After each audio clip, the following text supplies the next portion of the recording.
जय श्री राम। अयोध्या कांड का 73वां सर्ग। भरत का कैकेयी को धिक्कारना और उसके प्रति महान रोष प्रकट करना। पिता के परलोकवास और दोनों भाइयों के वनवास का समाचार सुनकर भरत दुख से संतप्त हो उठे और इस प्रकार बोले, हाय, तूने मुझे मार डाला। मैं पिता से सदा के लिए बिछुड़ गया और पितृतुल्य बड़े भाई से भी विलग हो गया। अब तो मैं शोक में डूब रहा हूँ। मुझे यहाँ राज्य लेकर क्या करना है। तूने राजा को परलोकवासी तथा श्री राम को तपस्वी बनाकर मुझे दुख पर दुख दिया है, घाव पर नमक सा छिड़क दिया है। तू इस कुल का विनाश करने के लिए काल रात्रि बनकर आई थी। मेरे पिता ने तुझे अपनी पत्नी क्या बनाया, ढकते हुए अंगार को हृदय से लगा लिया था, किंतु उस समय यह बात उनकी समझ में नहीं आई थी। पाप पर ही दृष्टि रखने वाली कुल कलंकनी, तूने मेरे महाराज को काल के गाल में डाल दिया और मोहवश इस कुल का सुख सदा के लिए छीन लिया।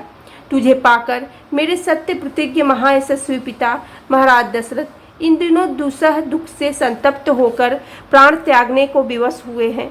बता, तूने मेरे धर्म वत्सल पिता महाराज दशरथ का विनाश क्यों किया? मेरे बड़े भाई श्री राम को क्यों घर से निकाला और वे भी क्यों वन को चले गए? कौशल्या और सुमित्रा भी मेरी माता कहलाने वाली तुझे कैकेयी को पाकर पुत्र शोक से पीड़ित हो गईं। अब उनका जीवित रहना अत्यंत कठिन है। बड़े भैया श्री राम धर्मात्मा हैं। गुरुजनों के साथ कैसा बर्ताव करना चाहिए इसे वे अच्छी तरह जानते हैं, इसलिए उनका अपनी माता के प्रति जैसा बर्ताव था वैसा ही उत्तम व्यवहार वे तेरे साथ भी करते थे। मेरी बड़ी माता कौशल्या भी बड़ी दूरदर्शिनी है।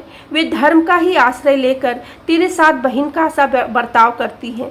पापिनी, उनके महात्मा पुत्र को चीर और वलकल पहनाकर तूने वन में रहने के लिए भेज दिया, फिर भी तुझे शोक क्यों नहीं हो रहा है? श्री राम किसी की बुराई नहीं देखते। वे सूरवीर पवित्र आत्मा और यशस्वी हैं। उन्हें चीर पहनाकर वनवास दे देने में तू कौन सा लाभ देख रही है?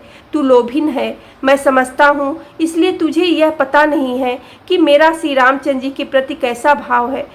तभी तूने राज्य के लिए ये महान अनर्थ कर डाला है। मैं पुरुष सिंह श्री राम और लक्ष्मण को न देखकर किस शक्ति के प्रभाव से इस राज्य की रक्षा कर सकता हूँ? मेरे बल तो मेरे भाई ही हैं। मेरे धर्मात्मा पिता महाराज दशरथ भी सदा उन महातेजस्वी बलवान श्री राम का ही आश्रय लेते थे। उन्हीं से अपने लोक परलोक की सिद्धि की आशा रखते थे।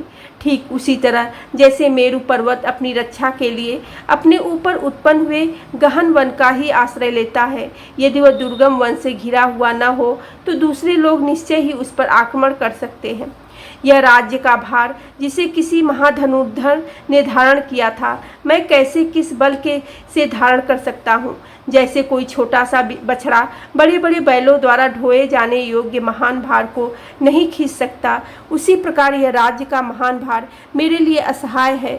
अथवा नाना प्रकार के उपायों तथा बुद्धि बल से मुझ में राज्य के भरण पोषण की शक्ति हो तो भी केवल अपने बेटे के लिए राज्य चाहने वाली तुझ कैकेयी की मनः कामना पूरी नहीं होने दूंगा। यदि श्री राम तुझे सदा अपनी माता के समान नहीं देखते होते तो तेरी जैसी पापपूर्ण विचार वाली माता का त्याग करने में मुझे तनिक भी हिचक नहीं होती। उत्तम चरित्र से गिरी हुई पापनी, मेरे पूर्वजों ने जिसकी सदा निंदा की है, वह पाप पर ही दृष्टि रखने वाली बुद्धि तुझ में कैसे उत्पन्न हो गई? इस कुल में जो सबसे बड़ा होता है उसी का राज्याभिषेक होता है। दूसरे भाई सावधानी के साथ बड़े की आज्ञा के अधीन रहकर कार्य करते हैं। क्रूर स्वभाव वाली कैकेयी, मेरी समझ में तू राजधर्म पर दृष्टि नहीं रखती है अथवा उसे बिल्कुल नहीं जानती। राजाओं के बर्ताव जो सनातन स्वरूप है उसका भी तुझे ज्ञान नहीं है। राजकुमारों में जो ज्येष्ठ होता है सदा उसी का राजा के पद पर अभिषेक किया जाता है। सभी राजाओं के यहाँ समान रूप से इस नियम का पालन होता है। इक्ष्वाकुवंशी नरेशों के कुल में इसका विशेष आदर है, जिसकी एकमात्र धर्म से ही रक्षा होती आई है तथा जो कुलोचित सदाचार के पालन से ही सुशोभित हुए हैं। उनका यह चरित्र विषयक अभियान आज तुझे पाकर तेरे संबंध के कारण दूर हो गया। महाभागे, तेरा जन्म भी तो महाराज कैकेयी के कुल में हुआ है, फिर तेरे हृदय में यह निंदित बुद्धि मोह कैसे उत्पन्न हो गया? अरे तेरा विचार बड़ा ही पापपूर्ण है। मैं तेरी इच्छा कदापि नहीं पूर्ण करूँगा। तूने मेरे लिए उस विपत्ति की नींव डाल दी है जो मेरे प्राण तक ले सकती है।